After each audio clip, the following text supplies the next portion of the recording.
অভিযোগ জমা পড়েছে। গতকালকে বিকেলে আমাদের কাছে একটা অভিযোগ জমা পড়েছে, যেটা অত্যন্ত হৃদয় বিদারক একটা ঘটনা এবং খুব আলোচিত ছিল ছাত্র আন্দোলনের সময়।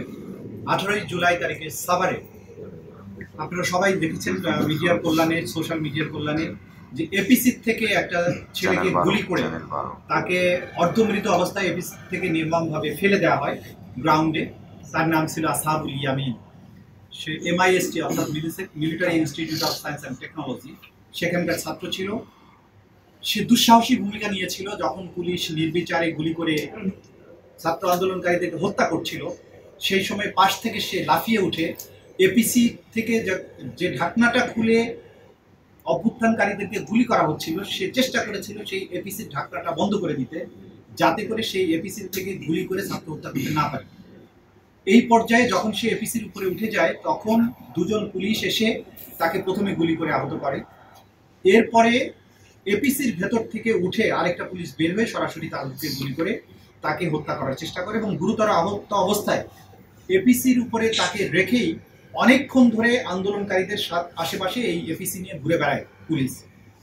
এরপরে এক পর্যায়ে আপনারা দেখবেন ভিডিওতে, যে প্রমাণগুলো আমাদের কাছে ভিডিও রেকর্ডিং সহ সব প্রমাণ আছে, এখানে তারা দাখিল করেছেন, যে এরপরে তাকে এপিসি থেকে অজ্ঞান অবস্থায় কোনো রকম মানবিকতা প্রদর্শন না করে একটা জড়বস্তুর মতো তাকে এক হাত দিয়ে টেনে তুলে এপিসি থেকে রাস্তার উপরে ছেড়ে দেওয়া হয় এবং পরে গিয়ে আপনারা দেখছেন সে মাথায় আঘাত পায় এবং ওই অবস্থাতেও তার নিঃশ্বাস চলছিল, যেটা ভিডিও থেকে দেখা গেছে যে সেখানে বহু কষ্টে সে নিঃশ্বাস নিচ্ছে। এই অবস্থায় অনেকক্ষণ তাকে রাস্তায় ফেলে রাখা হয়। একটু পরে আবার দুজন পুলিশ এসে তাকে টেনে হেঁচড়ে, একটা জড়বস্তুর মতো টেনে হেঁচড়ে তাকে ডিভাইডারের পাশে এসে ফেলে রাখে। আরও কিছুক্ষণ পরে এসে তাকে দুজন পুলিশ আবার চ্যাংদালা করে ডিভাইডারের এই পাশ থেকে ওই পাশে তাকে নিক্ষেপ করে। তখনও সে বেঁচে ছিল, তখনও সে নিঃশ্বাস নিচ্ছিল। এক পর্যায়ে আন্দোলনকারীদের সাথে ধাওয়া পাল্টা ধাওয়া চলার পরে পুলিশ তখন বলে যে তাকে আবারও পায়ে গুলি করো। এইরকম মৃত প্রায় একটা ছেলে, তাকে পায়ে গুলি করার জন্য বলা হয়। তখন ওরা পায়ে গুলি না করে এক পর্যায়ে যখন তাকে টিয়ার সেল, এর মধ্যে তারা বলে যে চাইনিজ রাইফেল দিয়ে তাকে গুলি করো।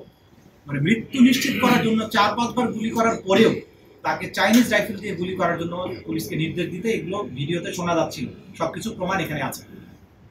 শেষ পর্যন্ত চাইনিজ রাইফেল হয়তো অ্যাভেলেবল ছিল না ওই মুহূর্তে, তারপরেও তার বুকের উপর একটা টিয়ার সেল মেরে তারপরে ওখান থেকে পুলিশ পালিয়ে যায়। আহত অবস্থায় তাকে দ্রুত ওইখানে পাশাপাশি যে সুপার মেডিকেল কলেজ হসপিটাল নামে সাভারে একটা হসপিটাল আছে, সেখানে তাকে নেওয়া হয়।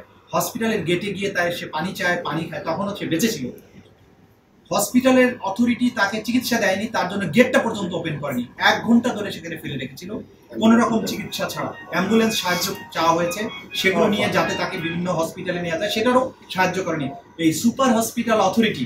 এইরকম একজন গুলিবিদ্ধ, একটা নির্মমভাবে গুলিবিদ্ধ একটা ছেলেকে বাঁচানোর জন্য ন্যূনতম চিকিৎসা সেবা দিতে অস্বীকৃতি জানিয়ে তারাও এই হত্যাকাণ্ডের সাথে আলটিমেটলি তাদের সম্পৃক্ততা এখানে প্রমাণ করেছে।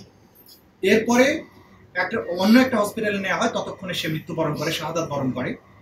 তার শাহাদাতের পরে, মৃত্যুর পরে তার লাশটা তাদের পারিবারিক কবরস্থানে দাফন করার চেষ্টা করা হলে স্থানীয় আওয়ামী লীগের নেতারা সেই লাশটা সেখানে দাফন করতে দেয়নি। অবশেষে সাভারের ব্যাংক কলোনির যে কবরস্থান আছে সেইখানে তাকে নিয়ে দাফন করতে বাধ্য হয় তার পরিবার। আসহাবুল ইয়ামিনের এই ঘটনা ভিডিওর মাধ্যমে সারা বাংলাদেশে ছড়িয়ে পড়ার পরে মানুষ বেদনার্ত হয়েছেন। গোটা বাংলাদেশে আন্দোলন আরো দাবানলের মতো ছড়িয়েছে।